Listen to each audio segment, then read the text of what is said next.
Hi, and welcome to Thriving Thursday. This should be such a no-brainer, but I felt like I really needed to talk about it. Somebody asked me to review their website a couple weeks ago, and it was really obvious that they needed a storytelling coach because the story that was there was not at all inspiring. So I want to talk about a little bit today about making yourself the hero and not the victim, because that is so important in storytelling. When we position ourselves as a victim, we make ourselves inherently unlikable. And we really have to toe the line there about positioning a struggle, but also making ourselves the hero of the story. So let's get going with this. So when you're telling your story, people need to hear about your struggle. That is essential.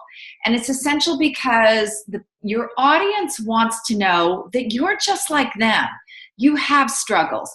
No one ever buys from that person out there who is perfect, who gets everything right the first time. And for me, that's especially annoying because people look from the outside in at some of the things I do. And they think, how does that come so easily to you? And I can tell you that I have a ton of stories. It doesn't come easily. It's just that I'm tenacious.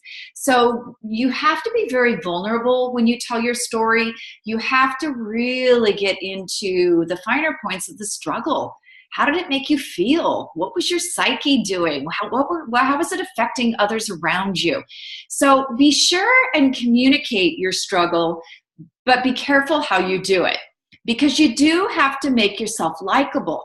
You have to make yourself likable before the story begins, and you have to make yourself tenacious and someone who plows through the problems, somebody who wants to solve the problem, somebody who's a little bit powerless but just takes control of the reins and becomes powerful.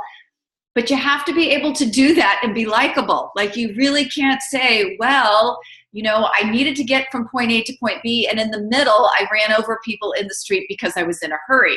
There has to be like a story about, how you waited for these people, and maybe because you waited for these people, you avoided a collision at the next intersection.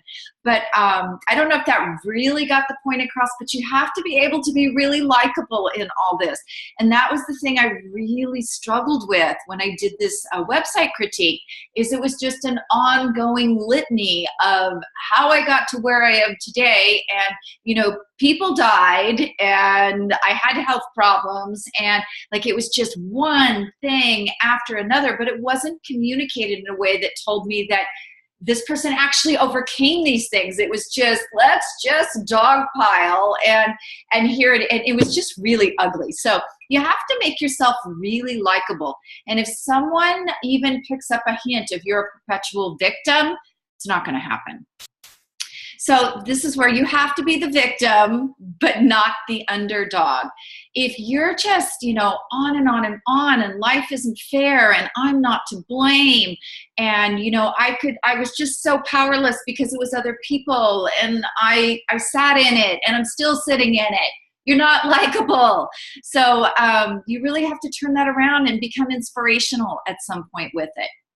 So when you're struggling, when you're putting together your description of your struggle, first of all, point to an outside source. Don't blame the outside source, but just point to, this was where it was coming from, and I didn't know what to do.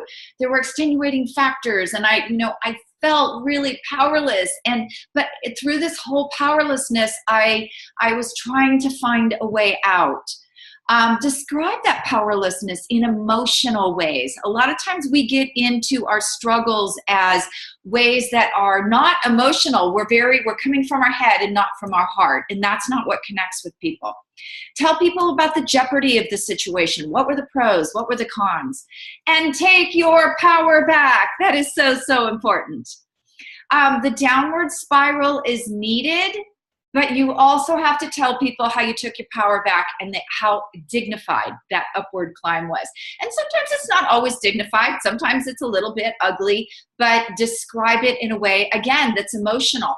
How the momentum picked up and you got past this and this powerlessness behind and you went forward. It all has to have forward dignity and momentum. So remember, if you are not fully building your funnel and telling all the stories you need to, the way you need to, you're probably leaking revenue and clients because the funnel is not emotional and inspiring. See you next Thursday. Bye-bye.